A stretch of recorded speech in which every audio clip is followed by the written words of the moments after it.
हाँ भाई, पैसे तो पूरे हैं, मैंने तो दस्तखत कर दिए हैं। अब तुम भी इन कागजातों पर अपने दस्तखत कर दो। हाँ हीरा भाई, अभी कर देता हूँ। ये लो कैलाश, जमीन के कागजात। आज से मेरे खेत के मालिक तुम हुए। अच्छा हीरा भाई, अब मैं चलता हूँ।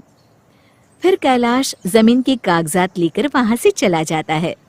तभी अंदर से हीरालाल की पत्नी वहाँ आती है और हीरालाल से कहती है, वाह जी वाह, आपने तो आज कमाल कर दिया।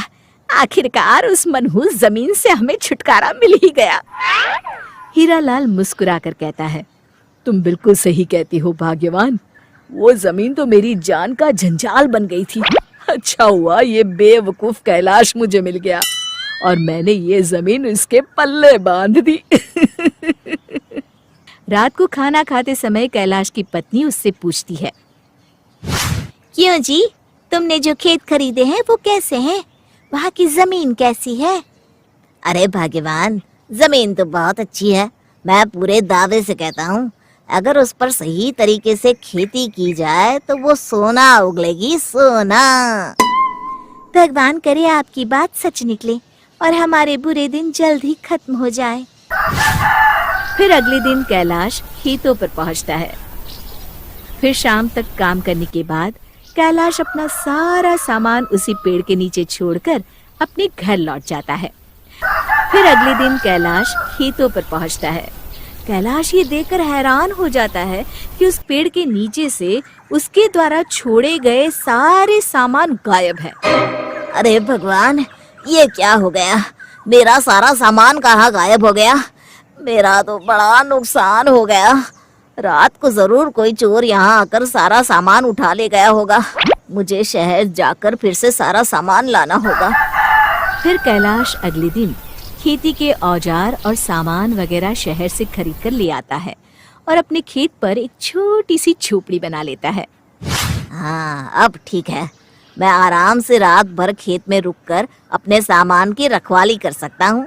अब देखता हूँ कौन सा चोर आता है मेरा सामान चुराने। इस मोटे डंडे से उसकी अच्छी मरम्मत करूँगा। फिर कैलाश झोपड़ी के अंदर आराम से लेट जाता है। देखते ही देखते उसकी आंख लग जाती है। करीब आधी रात को एक तेज आवाज आती है और कैलाश की आंख खुल जाती है। कैलाश देखता है कि वो जमीन पर लेटा हुआ है और झोपड़ी आसमान में उड़ रही है और साथ में उसका सारा सामान भी झोपड़ी के साथ हवा में उड़ रहा है। अरे क्या हो रहा है? कहीं मैं कोई सपना तो नहीं देख रहा? तभी कैलाश को किसी औरत की डरावनी आवाज सुनाई देती है। ये मेरा इलाका है, यहाँ इंसानों का आना मना है। जल्दी से भाग जा यहाँ से, वरना झोपड़ी के साथ तू भी हवा में उड़ता हुआ दिखाई देगा। मर गया रे, यह तो किसी चुड़ैल की आवाज है। इस पेड़ पर तो चुड़ैल का साया है। अब क्या करूं? हे भगवान, तू ही मेरी रक्षा कर। अरे कोई मुझे बचाओ। घबराहट के मारे कैलाश अपनी जान बचाने के लिए वहाँ से भाग खड़ा होता है। कैलाश तेजी से भाग रहा होता है, तभी उसे मुखिया जी का घर दिखाई देता है। कैलाश मुखिया जी के दरवाजे पर जाकर जोर जोर से आवाज लगाता है, अरे मुखिया जी, जल्दी से दरवाजा खोलिए, मुझे अंदर आने दीजिए। मेरे पीछे चुड़ैल पड़ी है। अरे इतनी देर क्यों लगा रहे हो मुखिया जी? मुखिया जल्दी से दरवाजा खोल देते हैं और कैलाश को इस तरह घबराया हुआ देखकर उससे पूछते हैं, अरे कैलाश, तुम इतनी रात को यहाँ क्या कर रहे हो और तुम इतने घबराए हुए क्यों हो? आखिर बात क्या है? कैलाश के साथ जो जो घटना घटी पूरे विस्तार से सारी घटना मुखिया जी को बता देता है।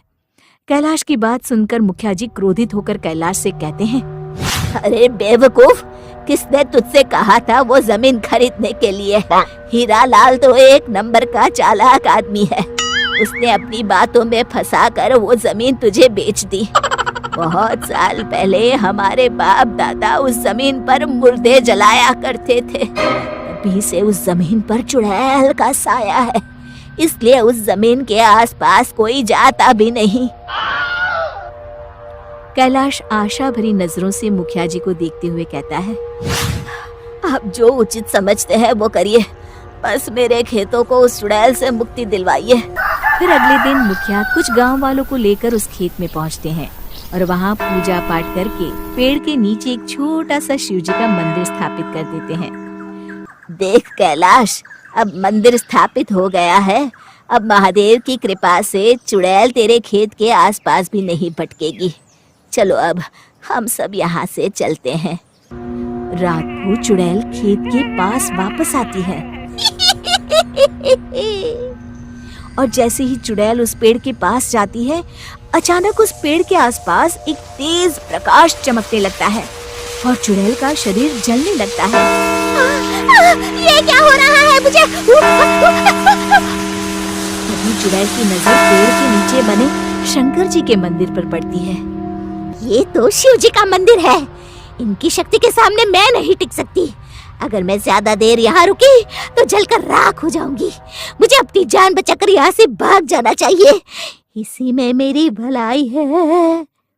इस तरह शंकर भगवान की शक्ति से डरकर वो चुड़ैल हमेशा के लिए वहां से भाग जाती है। शिक्षा, बुराई पर सदा अच्छाई की ही जीत होती। अरे भाई साहब, आप बेफिक्र होकर ये सारी मूर्तियां ले जाइए। हम बहुत अच्छी क्वालिटी की मूर्तियां बनाते हैं। हमारी बनाई गई मूर्तियों में कभी कोई खराबी नहीं निकलती। हमारी बनाई गई मूर्तियां दूर दूर तक प्रसिद्ध हैं। हाँ, अब आप इतनी तारीफ कर रहे हैं तो मैं ये सारी मूर्तियां ले लेता हूँ। आप एक काम करिए, ये सारी मूर्तियों का सेट मुझे दे दीजिए। फिर पन्नालाल हरिया को उन सभी मूर्तियों के पैसे देकर सभी मूर्तियां अपने साथ लेकर चला जाता है। पन्नालाल की जाते ही हरिया का नौकर कल्लू मुस्कुराकर कहता है, चलो अच्छा हुआ सेठ जी, भगवान की कृपा से आखिरकार ये पुरानी मूर्तियां भी आज बिक गई। तभी हरिया चिढ़ जाता है और कल्लू को डांटते हुए कहता है, अबे कल्लू, पन्नालाल को बहला फुसला कर पुरानी मूर्तियां मैंने बेची है। ये तो मेरा हुनर हुआ ना, इसमें भगवान कहाँ से आ गया? तभी हरिया के हाथ का धक्का लगकर सामने रखी एक मूर्ति नीचे गिरकर टूट जाती है। सत्यानाश! हे भगवान, अब तूने ये क्या कर दिया? तुझसे मेरी खुशी बर्दाश्त नहीं होती क्या? अब इस मूर्ति का नुकसान कौन भरेगा? ठीक इसी तरह हरिया रोज अपना छोटा मोटा नुकसान होने पर सारा दोष भगवान को दे देता था। उसका ये मानना था कि उसकी जिंदगी में जितनी भी परेशानियां हैं, उसका कारण सिर्फ भगवान है। फिर एक दिन आधी रात को उसके मोबाइल पर उसके नौकर कल्लू का फोन आता है। हाँ कल्लू, बोल, क्या बात है? तूने इतनी रात को क्यों फोन किया? अरे सेठ जी, जल्दी दुकान पर आइए, अपनी दुकान भूकंप से गिर गई है। हरिया भागता हुआ अपनी दुकान के सामने पहुंचता है और वो ये देखकर हैरान हो जाता है कि सिर्फ उसी की दुकान भूकंप की वजह से गिरी है। उसके आसपास की किसी भी दुकान को किसी प्रकार का कोई नुकसान नहीं पहुंचा है। अपना इतना बड़ा नुकसान देखकर हरिया के होश उड़ जाते हैं। उसे कुछ समझ में नहीं आता कि ये सब कैसे हो गया। अरे मर गया रे, ये सब क्या हो गया? मैं तो बर्बाद हो गया, मेरा सब कुछ तबाह हो गया। फिर हरिया अगले दिन बीमा कंपनी के पास जाता है। बीमा कंपनी वाले उसे साफ साफ बता देते हैं कि भूकंप, सुनामी जैसी प्राकृतिक आपदाओं से हुए नुकसान की भरपाई बीमा कंपनी नहीं करती। अब तो हरिया पूरी तरह कंगाल हो जाता है, यहाँ तक कि लोगों का कर्जा चुकाने में उसका घर तक बिक जाता है और वो एक छोटी सी झोपड़ी में रहने लग जाता है। धीरे धीरे हरिया पाई पाई का मोहताज हो जाता है। फिर एक दिन हरि प्रसाद नाम का एक व्यक्ति हरिया के पास आता है। सुनो भाई, तुम्हारा नाम हरिया है? हाँ जी हाँ, कहिए, मैं ही हरिया हूँ। आपको मुझसे क्या काम है? दरअसल बात यह है कि मैं मथुरा से आया हूँ। मैंने सुना है कि आप बहुत अच्छी मूर्तियाँ बनाते हैं, इसलिए मैं आपको कुछ मूर्तियाँ बनाने का ऑर्डर देने आया हूँ। मैं चाहता हूँ कि आप मेरे लिए मूर्तियाँ बनाइए। हाँ हाँ जी जरूर, आप चिंता ना करें, मैं आपके लिए मूर्तियाँ बना दूंगा। फिलहाल मुझे काम की सख्त जरूरत है। हाँ हाँ, मैं सब जानता हूँ किस तरह भूकंप में आपकी पूरी दुकान बर्बाद हो गई। अब आप किसी प्रकार की कोई चिंता मत करिए। फिर हरिप्रसाद हरिया का मकान उसे वापस दिला देता है और हरिया का सारा कर्जा चुका देता है। साथ ही साथ हरिया की दुकान पहले जैसी बनवा भी देता है। चलो ठीक है, अभी मुझे किसी जरूरी काम से वापस जाना होगा। ठीक 1 महीने बाद मैं आपके पास वापस आऊंगा और अब मैं आपसे मूर्तियां बनवा लूंगा। फिर इतना कहकर हरिप्रसाद वहाँ से चला जाता है। हरिया की दुकान पहले जैसे ही चलने लग जाती है।